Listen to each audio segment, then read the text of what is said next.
welcome back to Treasures in Your Home, the world of collecting. Now, they say that clothes make the man, and if that's the case, then cufflinks make the gentleman.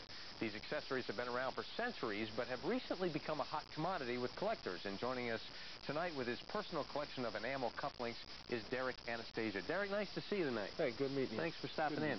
Now, how many cufflinks do you have? In total, I have 1,638 pairs, to be exact. Now, they've been around a long time, cufflinks, haven't they? Yeah, they have been. Actually, the history of cufflinks, or the cuff fastener, started way back in ancient times. It was functional.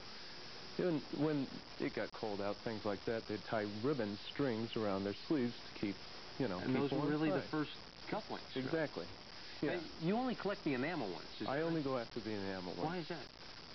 It's the gem-like brilliance of them. They just capture my eye, yeah. Now, you've got a bunch here, but we've picked out some specific ones. And let's talk about the first ones that we've picked out here. And tell us about those, Derek. Yeah, actually, these pairs are what is known as cuff buttons, and they come from the modern cufflink history, which started about 1860s. These actually won this year at the National Cufflink Society's annual convention, first place for enamel. No kidding. Yeah. What would the value of something like that be, generally speaking? Oh, it's tough, but the cuff buttons generally go from about, I'd say, $90 to about $200.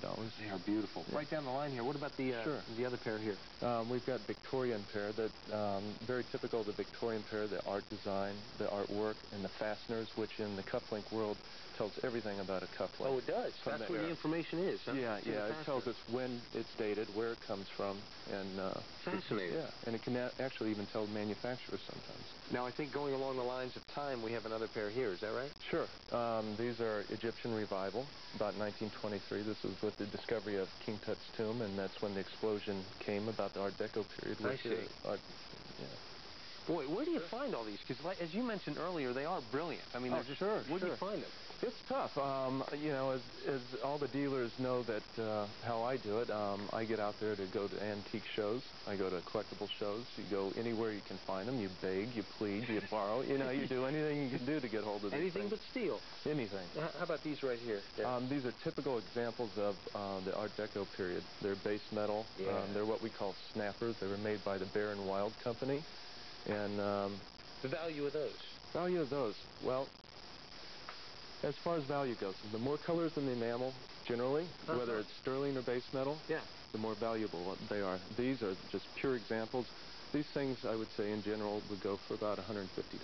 Interesting. Okay, so the information is in the clasp behind it. However, the value tends to be in the amount of color. Yeah, the amount of color and the design. The more colorful, the more design-like, the more interesting to people. It's just like anything. How about these here? These are classic examples of women's cufflinks. And you don't really hear that much about women wearing cufflinks, but they always have, and they still do. Is that right? Yeah, and these are Japanese enamel on sterling. Fantastic. Yeah. This pair here, Derek? And this is what we call togglebacks, or the American toggle. This came about 1943, and this is where we demarcate, modern cufflinks versus vintage or antique. Fantastic. And we have one more pair here that you picked out, the red ones here. Yeah, I just brought these out just to let the audience know. These are what are known as epoxy or cold enamel. This is not the true vitreous enamel that you see with the rest of this collection. And it's being done a lot today. It's being called cold enamel, which is kind of a misnomer, because what it really is a resin. And it's just something to watch out for anyone buying enamel cufflinks. You got some on right now, cufflinks on? Yeah, I actually do. What are these? These are from Victorian times, very typical with the beam back. And they've got a four-leaf clover on there, and I wore these for good luck.